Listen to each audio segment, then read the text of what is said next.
Skip, not so much. We'll revisit your Cowboys a little later in the show, but I'm happy for that entire fan base, the 12s, and for the Seahawks to get Cam Chancellor back.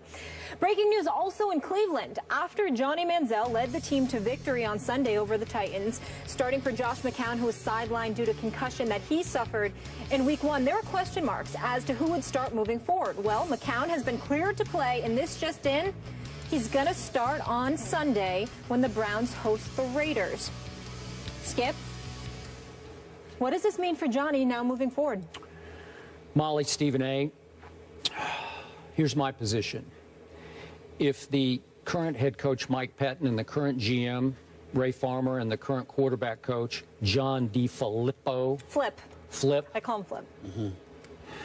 If they had pushed on draft night to draft Johnny Manziel, which none of them obviously did, right, Johnny would be starting on Sunday because they would be doing everything in their power to prop him up and make him a success in Cleveland, Ohio. But they're going back to Josh McCown because they all fear for their jobs.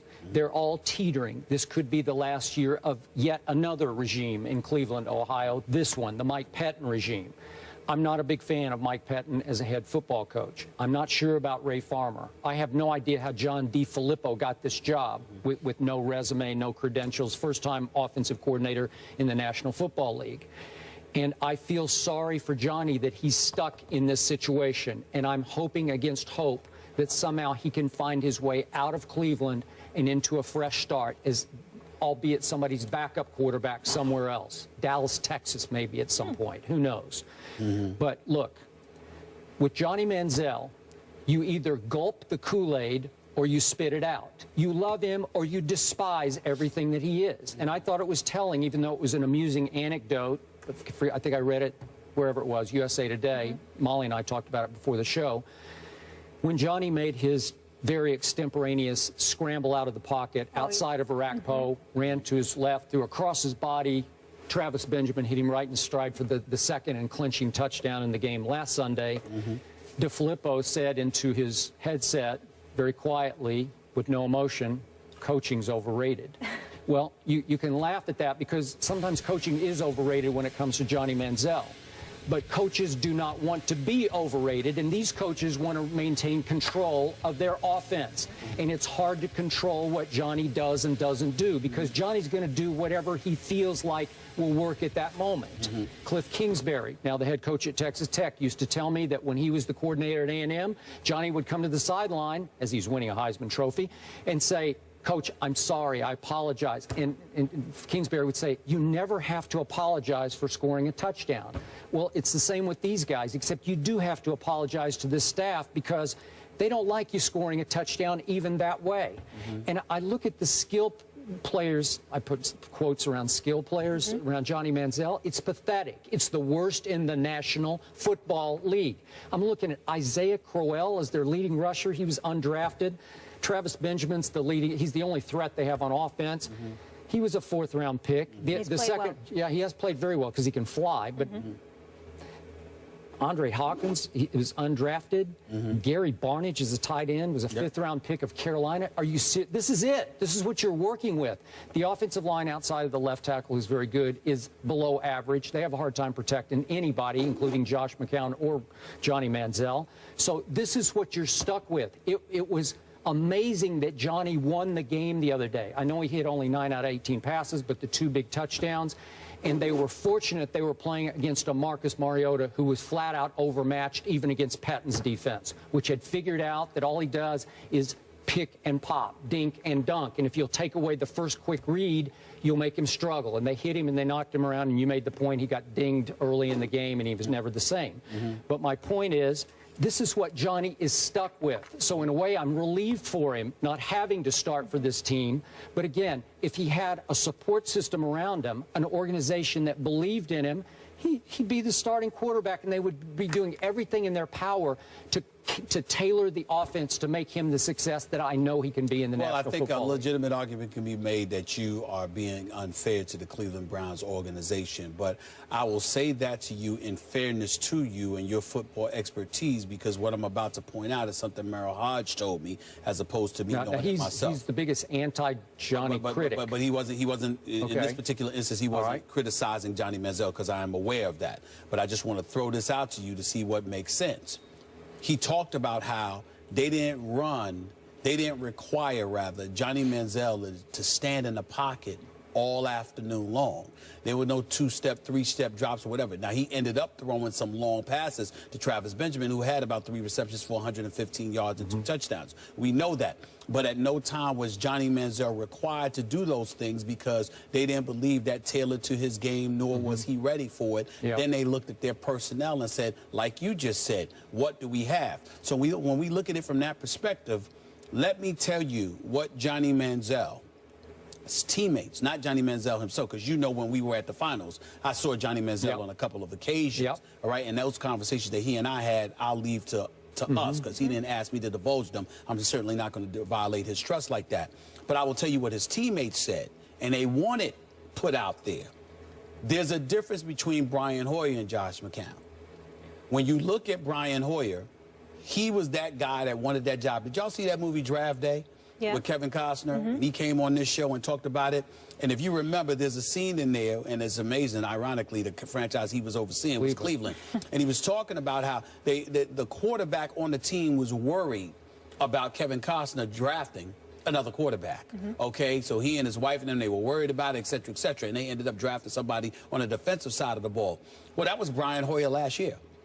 Brian Hoyer didn't want Johnny Manziel drafted. He wanted the job to be all of his own. And when it didn't work out that way, he certainly wasn't willing to help him. Now, you and I don't have a problem with that, because if you're competing for a job, it's no big deal. We understand it. That's what comes along with competitive fervor. So we get all of that. Josh McCown doesn't have that issue. And that's what those players wanted to point out. It's not a big deal that Josh McCown has been reinserted, because Josh McCown is not trying to be the starting quarterback for the Cleveland Browns. He understands that this is something that's ultimately going to be handed to Johnny Manziel. And what the teammates were telling me was that, look at Johnny Manziel. He looks incredibly happy and relaxed. And it's not just because of his sobriety. It's not just because he handled his issues with alcohol by going, you know, and getting some help in the offseason, which is well documented. It's because he knows that he has somebody playing the position with more experience who's willing to help him before gladly handing the baton to him.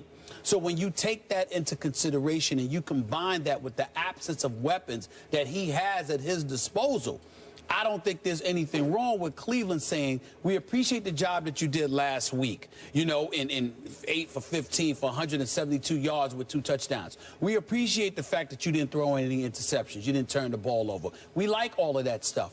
But there's still some things you have to learn. And plus, we're buying you time, because we know what we're giving you to work with on the offensive side of the ball. Defensively, they had 7 sacks. Defensively, well, I mean, what are you talking about? Brian Dansby, Hughes, I mean, Kruger, you got Whitner, all of these boys. That's 7 sacks. These boys are balling defensively, and we know their defense is they're no scrubs. So if the defense is keeping you in the game, but you're limited offensively, and ultimately it could lead to diminishing your level of confidence, I think that the Cleveland Browns may actually be doing something right on the offensive side of the ball for a change, in terms of giving him some time to learn even more, instead of throwing him to the wolves with the minimal amount of weapons he has. Okay, I hear that case. Where I disagree is with your conclusion that they're waiting to hand the baton to Johnny Manziel. I don't buy that. I don't think that Mike Pettin and Ray Farmer want that baton ever handed permanently to Johnny Manziel. They don't believe in Johnny Manziel. Well, you may be right about that, but what I'm saying is I clearly believe that they want him in there instead of McCown eventually. Now, even I'm just talking about for the purposes of this season. Obviously, if you could find somebody in the future that you could go with, I definitely think they would. Listen, Johnny Manziel, miniature, likes to be a wild card, run with the football, sort of acts extemporaneously. You know, he's very impromptu in that regard. You may not want that if you are a head coach. So I certainly agree with Skip that from a long-term perspective, they're not that high on Johnny Manziel. But for the purposes of this season, I don't think they want somebody like Mccown in there all 16 games. If Johnny Manziel develops to the point where they're able to insert him a few weeks into the season and allow him to be the starting quarterback for the team the rest of the way, you have to remember, at the very least, he's box office. At the very least, he's going to come. Even though folks are going to watch football, he's going to fill the seats. You're going to be interested in what he's doing. And if he's not going to hurt you any more than Mccown will, why not take a chance on him for this season? I definitely believe that's the case. Now you've made my final point. The only way Johnny gets back in the lineup for good for the rest of this season is if Patton crumbles under public pressure, because clearly the fans would much rather watch Johnny, even in a losing effort, than Josh McCown in a losing effort. So if they start to lose, which they almost certainly will, then at some point he's going to say, oh, gee, I got to distract the fans from this mess that we're making once again here. Maybe if I give him Johnny, they'll be happy for a little while, and they won't scream and boo us so loudly. So I could see that happening, but long-term, I'm not buying it. Long-term, I'm not buying it either, but I don't think it's just about public pressure. I think that as a coach, you kind of like, if you've got Mccown as your option, you kind of like the thought of Johnny Manziel being out there.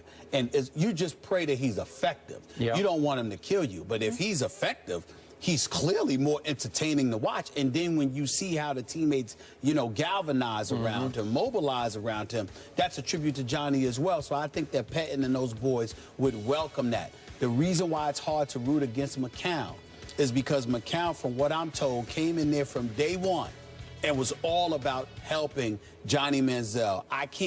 I'm telling you, everyone there that I spoke to raved about the relationship that Mccown was able to cultivate with Johnny Manziel, because he said, look, I've been here. He's a professional cultivator. That's what he does. No, seriously, he goes stop after stop and he cultivates. He's like, this is what... Well, seriously, he does. I'm totally... Sure, he loves that. But he's a cultivator. He's a good guy. He just sort of blends in. He's a good whatever guy. You guys he's need. not a scrub. No, he's not. He can play a little bit. And more importantly, you got to appreciate, how could you hate on a guy that understands what he is and is willing to accept that to facilitate your growth? And, and by the way, down the stretch in Chicago 2 years ago, boy, he was really good. He's better than Jay Cutler, and you'd say that's not a lot. But last quick point. My only last hope would be that the owner, Haslam, would blow out this coaching staff and maybe the executive office and pick a coach a la what happened with RG3 in Washington, Jay Gruden, pick a coach for Johnny that would drink that Kool-Aid, gulp the Kool-Aid, right? Okay, it didn't work out so well for RG3, but I would love to see that happen for Johnny's sake. Gotcha. But again, what you guys mentioned earlier, if you're a Johnny supporter, really two ways to look at it. Blessing in disguise because of the supporting cast, or let the guy, throw him into the fire. They're hosting the Raiders, and keep the momentum going. We'll see. On a more somber note, Yankees legend Yogi Berra passes at the age of 90. We'll look back on his storied life when we come back and pay our respects. That's next here on First Take.